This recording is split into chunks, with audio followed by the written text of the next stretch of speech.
প্রিয় শিক্ষার্থী, আসসালামু আলাইকুম ওয়া রাহমাতুল্লাহ।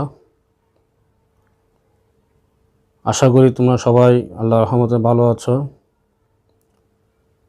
আজকের অনলাইন ক্লাসে তোমাদেরকে স্বাগতম। তো আজকে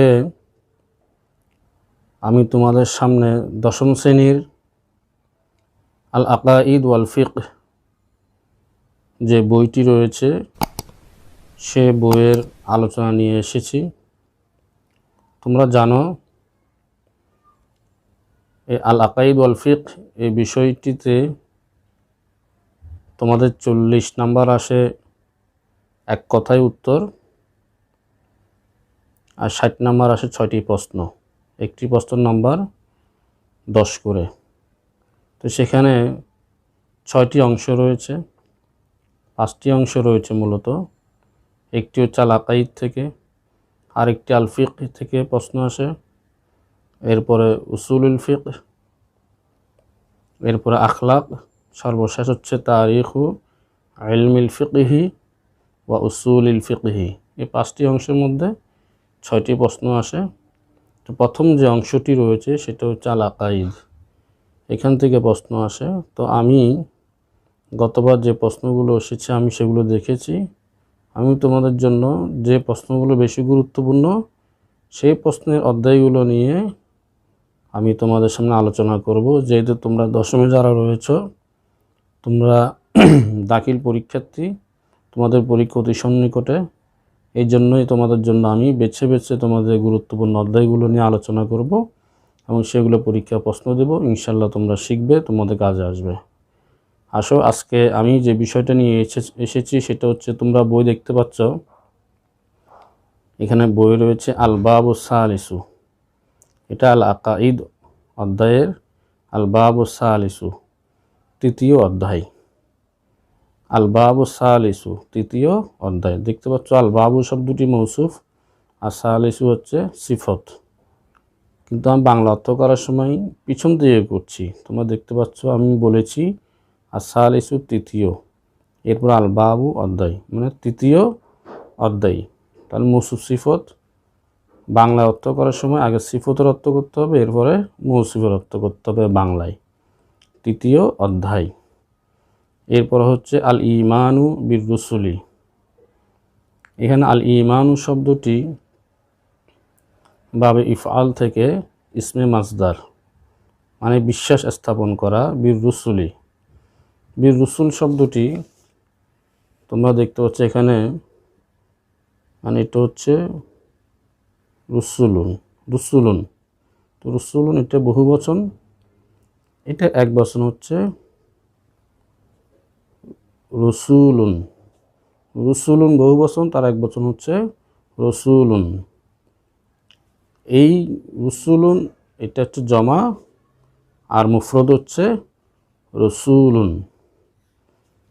আর এই জমাটা হচ্ছে জমায়ে তকসির। তোমরা মনে রাখবে জমা প্রথমতই দুই প্রকার, একটি হচ্ছে জমায়ে সালেম আর একটি হচ্ছে জমায়ে তকসির। জমায়ে তকসির যেগুলো দেখতে পাচ্ছ তোমরা, সেটা কেমন, এখানে রসুলুন যে এক বচন রয়েছে, এই এক বচনের এখানে যে ওয়াটা রয়েছে, ওয়াটা পড়ে গিয়ে রসুলুন হয়ে গিয়েছে। তার মানে ওয়াহেদের যে গঠন সেখান থেকে শব্দ বিলুপ্ত হয়ে গিয়েছে। এই জন্য ওয়াহেদের শব্দ বিলুপ্ত হয়ে যাওয়ার কারণে এটার গঠনটা পরিবর্তন হয়ে গিয়েছে, বিদায় এটাকে বলা হয় জমায়ে তকসির। যে জমায়ের ওয়াহেদের গঠন পরিবর্তন হয়ে যায় সেটা হচ্ছে জমায়ে তকসির। আর জমায়ে সালেম সেটা কীরকম, যেমন মুসলিমুন, এখানে মুসলিমুন ঠিক থাকবে কিন্তু তার জমা হয়ে যাবে মুসলিমুনা। প্রথম ওয়াহেদ সম্পূর্ণ ঠিক আছে, শেষে শুধু ওয়ানুন বেড়ে গিয়েছে। এরকম ওয়াহেদের গঠন, ওয়াহেদের শব্দ সম্পূর্ণ ঠিক রেখে শেষে ওয়ানুন, ইয়ানুন, তার পূর্বে জের অথবা আলিফ, লম্বাতা, এভাবে যদি কিছু আসে সেগুলো হচ্ছে জমায়ে সালেম।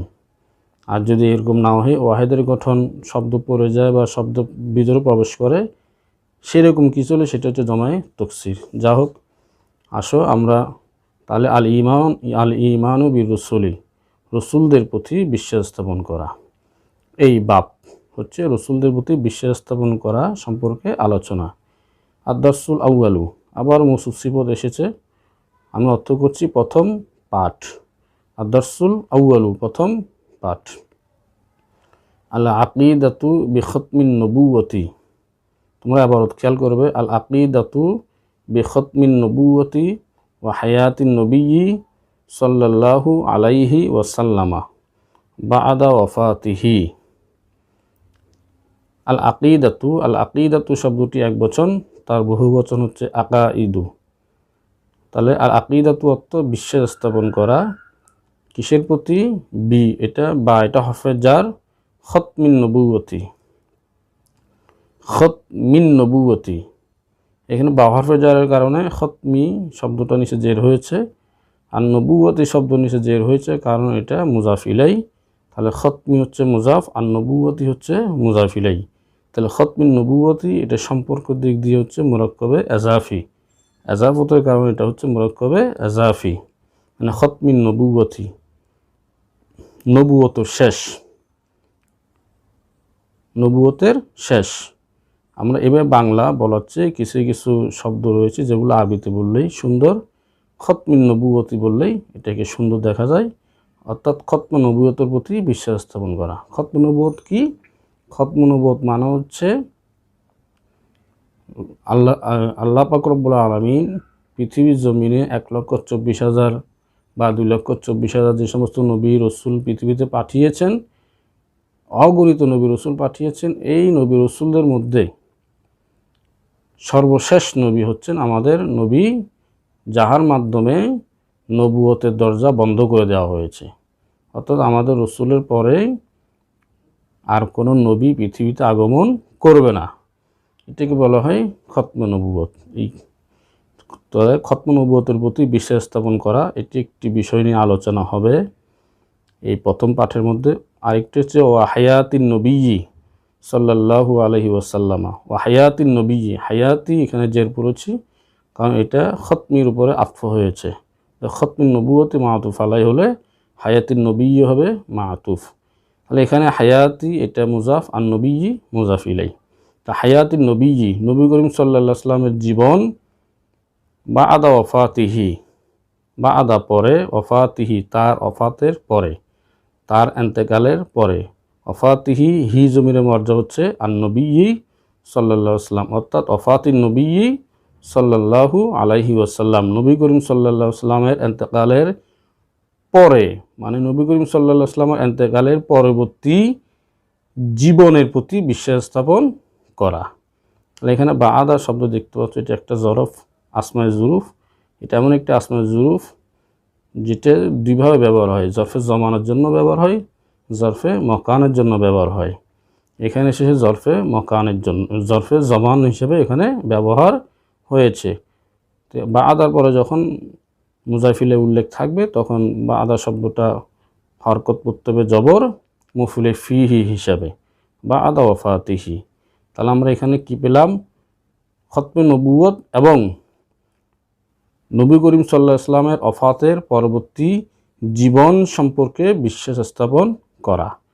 রসুলের পরবর্তী জীবন, এই কথাটির মানে হচ্ছে আল্লাহ রসুল এন্তেকালের পরে কবরে তিনি কোন অবস্থায় রয়েছেন, তার জীবন সেখানে কেমন, তিনি সেখানে কি করছেন, তার কার্যক্রম কি, সেখানে তিনি কি পরিচালনা করছেন, কি করছেন, এই সমস্ত বিষয় নিয়ে এখানে আলোচনা হবে। আসো আমরা এগুলোর পিছনে সবগুলো আলোচনা থাকবে, এই জন্য আমি অগ্রিম কথা বলছি না। ইন্না সাইয়্যিদানা মুহাম্মাদান সাল্লাল্লাহু আলাইহি ওয়াসাল্লামা আউয়ালুন নবিয়্যি ফিল খালকি ওয়া খুতিমা বিহিন নবুওয়াতু বিল বা'সি। আচ্ছা, এখানে ইন্না হরফে মুশাব্বা বিল ফেল, সাইয়্যিদানা, ইন্নার ইসম হচ্ছে সাইয়্যিদানা। এখানে দেখতেই পাচ্ছ সাইয়্যিদানা মানে আমাদের মনিব, আমাদের মনিব। হ্যাঁ, তোমার কাছে অবশ্যই সন্দেহ লাগছে আমাদের মনিবকে, বলে দেওয়া হলো মুহাম্মাদান সাল্লাল্লাহু আলাইহি ওয়াসাল্লাম। এই জন্য সাইয়্যিদানা হচ্ছে মুবদাল মিনহু আর মুহাম্মাদান হচ্ছে বদল। এর জন্য এখানে বদল হচ্ছে উদ্দেশ্য, সেটা হচ্ছে মুহাম্মদ সাল্লাল্লাহু আলাইহি ওয়াসাল্লাম। তাহলে এই সাইয়্যিদানা, এখানে সাইয়্যিদা না, সাইয়্যিদা এটা মুজাফ, না হচ্ছে মুজাফিলা, মুজাফিলা মিলে ইন্নার ইসিম, ইন্নার ইসিম যেহেতু মুবদাল মিনহু জবর হয়েছে, তাহলে মুহাম্মাদান এটাও বদল হওয়ার কারণে জবর হয়েছে, কারণ মুবদাল মিনহু জবর হলে বদলও জবর হয়। তাহলে ইন্না সাইয়্যিদানা মুহাম্মাদান সাল্লাল্লাহু আলাইহি ওয়াসাল্লাম, নিশ্চয় আমাদের মনিব মুহাম্মদ সাল্লাল্লাহু আলাইহি ওয়াসাল্লাম, আউয়ালুন নবিয়্যি, এই আউয়ালুন নবিয়্যি, আউয়ালু মুজাফ আর নবিয়্যি মুজাফ ইলাইহি মিলে ইন্না যে হরফে মুশাব্বাহ বিল ফেল রয়েছে সেটার খবর, এই যে দেখতে পাচ্ছ আউয়ালু হয়েছে, আউয়ালুন নবিয়্যি, নিশ্চয় আমাদের মনিব মুহাম্মদ সাল্লাল্লাহু আলাইহি ওয়াসাল্লাম আউয়ালুন নবিয়্যি, সর্বপ্রথম নবী, ফিল খালকি, সৃষ্টি জগতের মধ্যে সর্বপ্রথম নবী। তাহলে কি বুঝতে পারছো, সৃষ্টি জগতের মধ্যে রসুল হচ্ছেন সর্বপ্রথম নবী, পৃথিবীতে পাঠানো হিসাবে নয়। আল্লাহ যে সৃষ্টি করেছেন, সমস্ত মানুষকে আল্লাহ সৃষ্টি করেছেন, সৃষ্টি করার মধ্য দিয়ে যে সৃষ্টি জগতের মধ্যে আমাদের রসুল হচ্ছেন সর্বপ্রথম। তো তোমরা বলতে পারো তো তাহলে সর্বপ্রথম আদম আলাইহিস সালামকে কেন বলা হয়? কারণ প্রেরণের দিক দিয়ে আদম আলাইহিস সালাম সর্বপ্রথম নবী, পৃথিবীতে পাঠানোর দিক দিয়ে আদম আলাইহিস সালাম সর্বপ্রথম নবী, কিন্তু সৃষ্টি জগতের মধ্যে সর্বপ্রথম নবী হচ্ছে আমাদের নবী, আমাদের মনিব মুহাম্মদ সাল্লাল্লাহু আলাইহি ওয়াসাল্লাম। ওয়া খুতিমা বিহিন নবুওয়াতু, এখানে খুতিমা মজহুলের সিগা, তাহলে এখানে মজহুলের সিগা হলে এখানে একটা নায়েবে ফাইল দরকার, আর নায়েবে ফাইল হচ্ছে আন-নবুওয়াতু। কারণ এখানে ফাইল যদি আমরা ধরি, যদি খুতিমাকে খাতামা বানাই, তাহলে সেখানে হবে আল্লাহ, লফজে আল্লাহ, এখানে ফাইল রয়েছে খাতামাল্লাহু, আল্লাহ শেষ করে দিয়েছেন, খতম করে দিয়েছেন, পরিসমাপ্তি ঘটিয়েছেন আর নবুয়তের। কিন্তু এখানে আমরা জানি কিছু সময় ফাইল এটা উল্লেখ করতে হয় না, এটা সবাই জানে যে এখানে আল্লাহই রয়েছেন, অর্থাৎ ফাইল সবার অন্তরে জানা থাকার কারণে ফাইল উল্লেখ না করে মজহুলের মারুফের শব্দ উল্লেখ না করে মজহুলের শব্দ উল্লেখ করা হয়ে থাকে। তো সেই দৃষ্টিকোণ থেকে ওয়া খুতিমা শেষ করা হয়েছে, পরিসমাপ্তি ঘটানো হয়েছে, বিহি তার দ্বারা, মানে বিন নবী সাল্লাল্লাহু আলাইহি ওয়াসাল্লাম, নবী করিম সাল্লাল্লাহু আলাইহি ওয়াসাল্লামের মাধ্যমে, আর নবুয়তকে বিলবা আসি, প্রেরণের দিক দিয়ে, বিলবা আসি মানে বিলার সাল ফিদ দুনিয়া, পৃথিবীতে পাঠানোর দিক দিয়ে নবী করিম সাল্লাল্লাহু আলাইহি ওয়াসাল্লামের মাধ্যমেই নবুয়তকে সমাপ্তি করা হয়েছে। তো রসুল পৃথিবীতে আসার সাথে সাথে নবুয়তের দরজা বন্ধ হয়ে গিয়েছে, আর কোনো নবী পৃথিবীতে আগমন করবে না। কামা ক্বালা আল্লাহু সুবহানাহু ওয়া তাআলা, যেমনিভাবে আল্লাহ সুবহানাহু ওয়া তাআলা ইরশাদ করেছেন। এখন আমরা দলিল, কোরআনের দলিল দেওয়া হচ্ছে এখানে যে রসুল যে সর্বশেষ নবী, এটার দলিল কি? দলিল হচ্ছে মা কানা মুহাম্মাদুন আবা আহাদিম মির রিজালিকুম, দেখতে পাচ্ছ মা কানা মুহাম্মাদুন, মুহাম্মদ এখানে মাটা হচ্ছে মায়ে নাফিয়া, কানা হচ্ছে আফালে নাকেস, আর মুহাম্মাদুন হচ্ছে কানার ইসিম, মানে মুহাম্মদ সাল্লাল্লাহু আলাইহি ওয়াসাল্লাম নয়, কি নয়, খবর কি? খবর হচ্ছে আবা, পিতা নন, আহাদিন কাহারো, মুহাম্মদ সাল্লাল্লাহু আলাইহি ওয়াসাল্লাম কাহারো পিতা নন।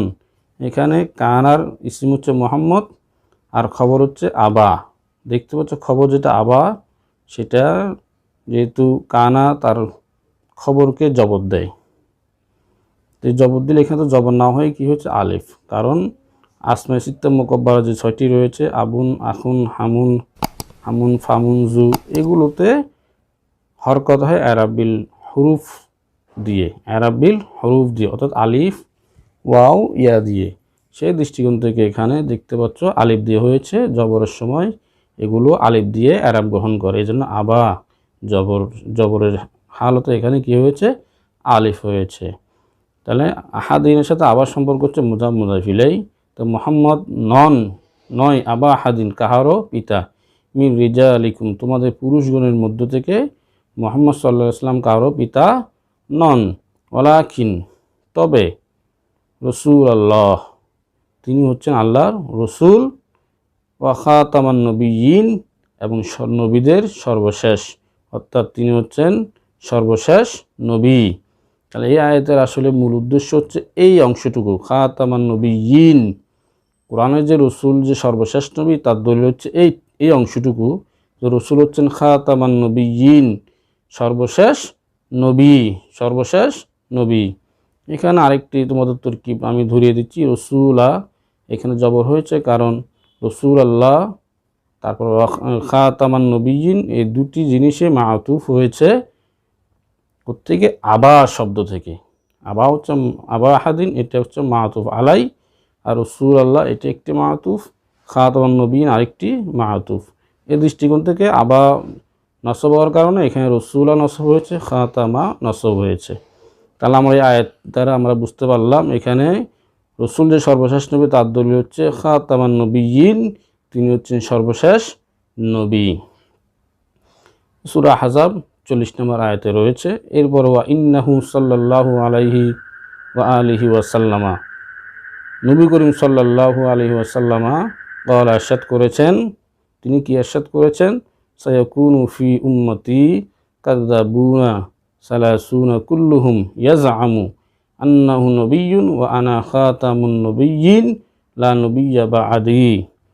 রসুল সাল্লাল্লাহু আলাইহি ওয়াসাল্লাম ইরশাদ করছেন, সায়াকুনু, রসুল যখন পৃথিবীতে ছিলেন, তিনি তখন দুনিয়া থেকে চলে যাওয়ার আগে তিনি এই ভবিষ্যৎবাণী করেছিলেন। রসুলের যে আল্লাহ রসুল যে ভবিষ্যৎবাণী করেন সেটাই বাস্তব রূপ ধারণ করে, এর জন্য রসুলকে বলা হয় আল্লাহ প্রদত্ত আলিমুল গাইব, তিনি হচ্ছেন ইলমে গায়েবের অধিকারী। দেখতে পাচ্ছ সায়াকুনু, রসুল ইরশাদ করছেন সায়াকুনু ফি উম্মতি, অতি শীঘ্রই আমার উম্মতের মধ্যে আসবে কাযযাবুন, মিথ্যাবাদী, সালাসুন, 30 জন মিথ্যাবাদী আমার উম্মতের মধ্যে আসবে, কুল্লুহুম, তাদের সকলেই, প্রত্যেকেই, ইয়াজআমু, দাবি করবে, আন্নাহু নবিয়্যুন, যে সে নবী, তাদের প্রত্যেকেই দাবি করবে যে তারা প্রত্যেকেই হচ্ছে নবী। রসুল বলে দিচ্ছেন সাবধান, না না, রসুল এখানে বলে দিচ্ছেন স্পষ্ট, তুমি মনে রাখবে, ও আনা খাতামুন নবিয়্যিন, আমি হচ্ছি সর্বশেষ নবী, লা নবিয়্যা বা'দি, আমার পর আর কোনো নবী আসবে না, লা নবিয়্যা, কোনো নবী নেই, বা'দি, আমার পরে। তাহলে এখানেও স্পষ্ট হয়ে যাচ্ছে যে আনা খাতামুন নবিয়্যিন, আমাদের এটা হচ্ছে রসুল যে সর্বশেষ নবী, এটা হাদিস রসুলের মধ্যে এই জায়গাটুকু তোমরা দেখতে পাচ্ছ, আনা খাতামুন নবিয়্যিন, রসুল বলছেন আমি সর্বশেষ নবী, লা নবিয়্যা বা'দি, আমার পর আর কোনো নবী আসবে না। এটা হচ্ছে দলিল, তোমরা দেখতে পাচ্ছ। এটি কোথায় রয়েছে? সুনানু আবি দাউদা, সুনানু আবি দাউদের মধ্যে এই হাদিসটুকু রয়েছে। ওয়া আইজান ক্বালা রাসূলুল্লাহি সাল্লাল্লাহু আলাইহি ওয়া আলিহি ওয়াসাল্লামা, রাসূলুল্লাহ সাল্লাল্লাহু আলাইহি ওয়া আলিহি ওয়াসাল্লামা আরও বলেছেন। আরও বলেছেন, আরও শব্দের আরবি হচ্ছে আইজান, যেটাকে আমরা ইংলিশে অলসো বলি। আরও, আইজান মানে আরও, ক্বালা মানে বলেছেন। কে বলেছেন? রাসূলুল্লাহ। এখানে রাসূলুল্লাহ এটা হচ্ছে ফাইল, ক্বালা ফাইল। রাসূল সাল্লাল্লাহু আলাইহি ওয়াসাল্লাম আরও বলেছেন, লা নবিয়্যা বা'দি, লা নবিয়্যা বা'দি ওয়ালা উম্মাতা বা'দা উম্মতি। কত সুন্দর কথা এখানে বলা হয়েছে, লা নবিয়্যা বা'দি, রসুল বলছেন লা নবিয়্যা, লা হচ্ছে লাইনফি জিন্স, নবিয়্যা, কোনো নবী নেই, বা'দি আমার পরে, আমার পরে কোনো নবী নেই। এই কথা মানা হচ্ছে রসুল বলেছেন আমার পর আর কোনো নবী পৃথিবীতে আগমন করবে না, কোনো নবী পৃথিবীতে আসবে না। লা নবিয়্যা বা'দি, আমার পর আর কোনো নবী নেই, ওয়ালা উম্মাতা, আর কোনো উম্মতও নেই, বা'দা উম্মতি, আমার উম্মতের পরে, আমার উম্মতের পরে, আমার গোষ্ঠীর পরে, আমার জাতির পরে আর কোনো জাতি পৃথিবীতে আগমন করবে না।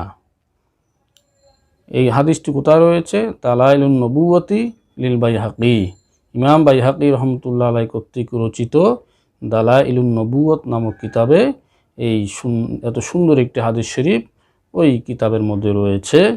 তাহলে আমরা আজকে আরও একটি হাদিস শরীফ জানতে পারলাম যে রাসূল পাক সাল্লাল্লাহু আলাইহি ওয়াসাল্লামের পরে আর কোনো নবীর আগমন বা আবির্ভাব ঘটবে না। তার সুস্পষ্ট দলিল এই হাদিস শরীফে রয়েছে। সামনে আসো। ওয়াকালা রাসূলুল্লাহি সাল্লাল্লাহু আলাইহি ওয়া আলিহি ওয়াসাল্লামা, রাসূলুল্লাহ সাল্লাল্লাহু আলাইহি ওয়াসাল্লাম ইরশাদ করেছেন, আনা কাঈদুল মুরসালিন। এখানে বলা হচ্ছে আনা, আমি। রাসূল বলছেন আনা, আমি। আমি মুবতাদা, কাঈদুল মুরসালিন, কাঈদু মুজাফ, আল মুরসালিন মুজাফ ইলাইহি, মুজাফ ইলাইহি মিলে খবর। আনা, আমি, কাঈদুল মুরসালিন, রসুলদের দলপতি, আমি রসুলদের সর্দার, আমি রসুলদের সর্দার। ওলা ফখরা, এতে কোনো অহংকার নেই। রসুল বলছেন, আল্লাহ রসুল বলছেন যে আমি রসুলদের সর্দার। ওলা ফখরা, এতে কোনো অহংকার নেই।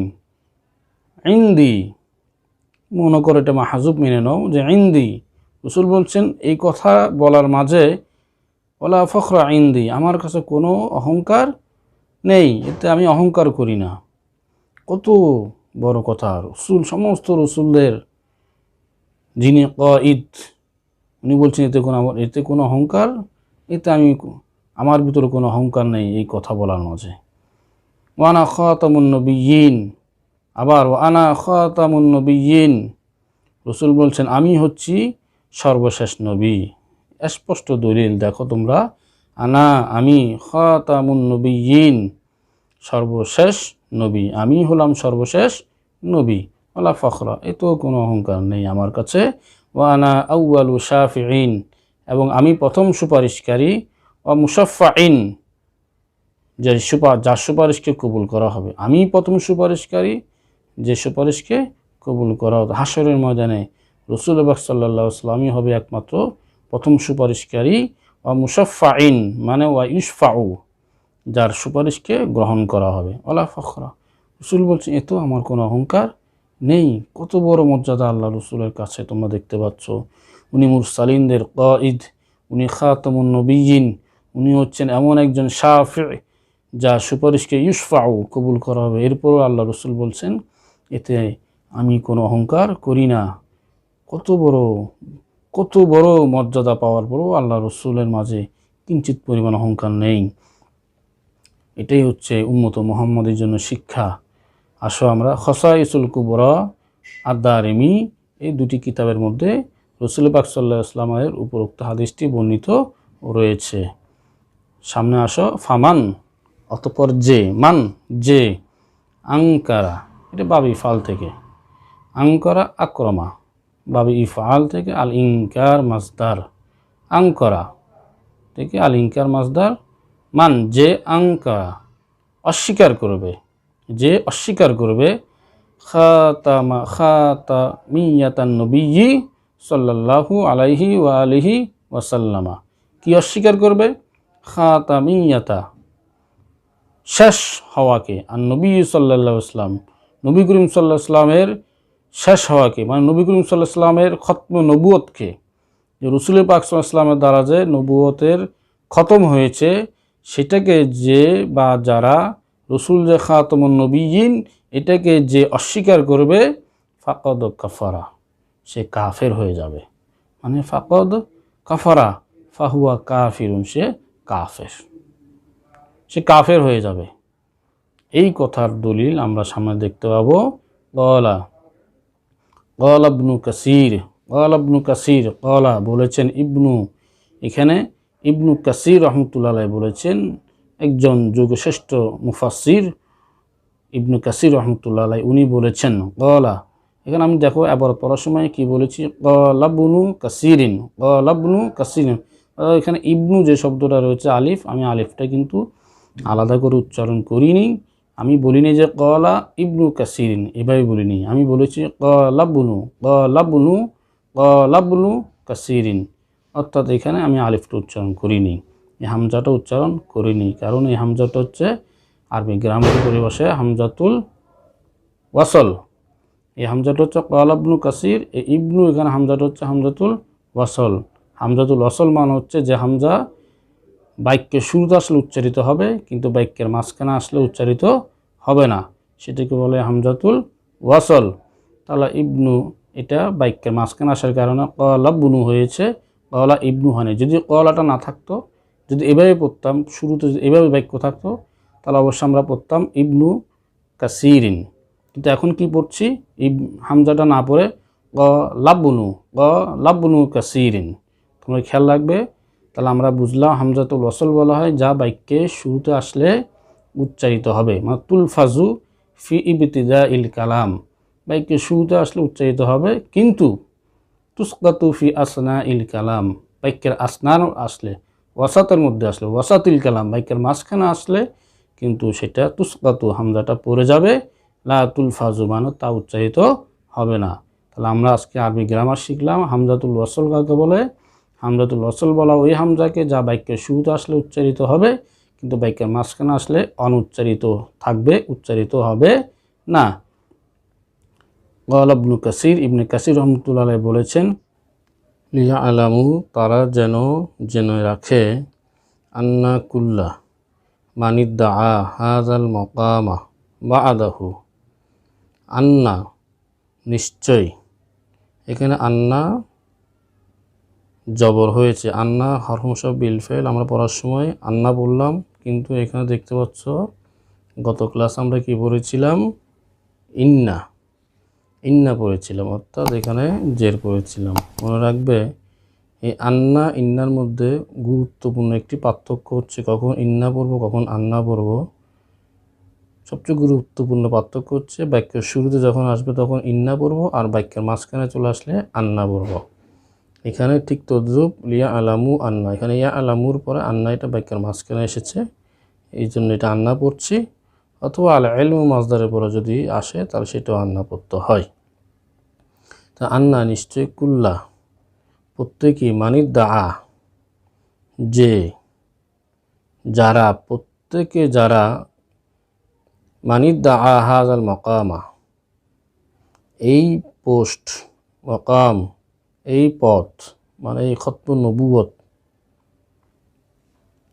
এটা হাযাল মাকাম এই পোস্ট মানে এই নবুয়ত, মাকাম মানে নবুয়তের যে পোস্ট, এটা যে দাবি করবে, বা'দাহু মানে বা'দা ওফাতিন নবী সাল্লাল্লাহু আলাইহি ওয়াসাল্লাম, নবী করিম সাল্লাল্লাহু আলাইহি ওয়াসাল্লামের ওফাতের পর এই নবুয়ত, এই পদ যে দাবি করবে, ইবনে কাসির রহমতুল্লাহ আলাইহি বলছেন, ফাহুয়া কাযযাবুন, সে কাযযাবুন, ইসমে ফাইল মুবালাগা সিগা, কাযিবুন বলে নাই, কাযযাবুন বলেছে, সে বড় মিথ্যাবাদী, আফাকুন বড় প্রতারক, দাজ্জালুন দাজ্জাল, মুদিল্লুন পথভ্রষ্ট। দেখতে পাচ্ছ এখানে হুয়াটা হচ্ছে মুক্তাদা, হুয়া মুক্তাদা, কাযযাবুন প্রথম খবর, আফাকুন দ্বিতীয় খবর, দাজ্জালুন তৃতীয় খবর, মুদিল্লুন চতুর্থ খবর। তাহলে এখানে কয়টি খবর রয়েছে? 4টি খবর।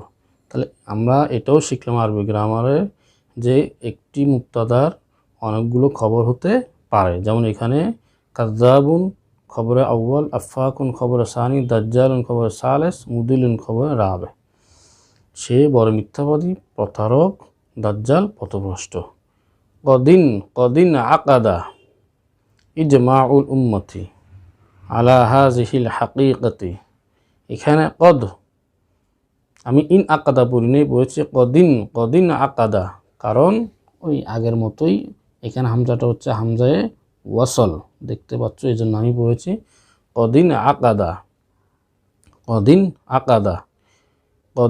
আকাদা ইজমাউল উম্মতি। তাহলে ইন আকাদা ফেল, ইজমাউল উম্মতি, ইজমা মুজাফ, আল উম্মতি মুজাফিলাই, মুজাফিলাই মিলে ফাইল, মানে উম্মতের ঐক্য, ইন আকাদা অবশ্যই প্রতিষ্ঠিত হয়েছে, কদ ইন আকাদা অবশ্যই প্রতিষ্ঠিত হয়েছে উম্মতের ঐক্য, কোন ব্যাপারে? আলা হাযিহিল হাকীকাতি এই বিষয়ের উপর, মানে হচ্ছে যে রাসূল পাক সাল্লাল্লাহু আলাইহি ওয়াসাল্লাম যে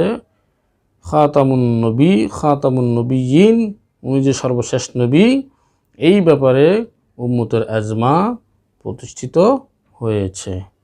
তাহলে আলহামদুলিল্লাহ আমরা খতম নবুয়তের আলোচনা আমাদের এখানেই শেষ। আমরা বুঝতে পারলাম এখানে কিতাবের মধ্যে আমাদের 10ম শ্রেণীর যে কিতাব রয়েছে সেখানে রাসূল পাক সাল্লাল্লাহু আলাইহি ওয়াসাল্লাম যে সর্বশেষ নবী, এই ব্যাপারে সুস্পষ্ট দলিল এসেছে।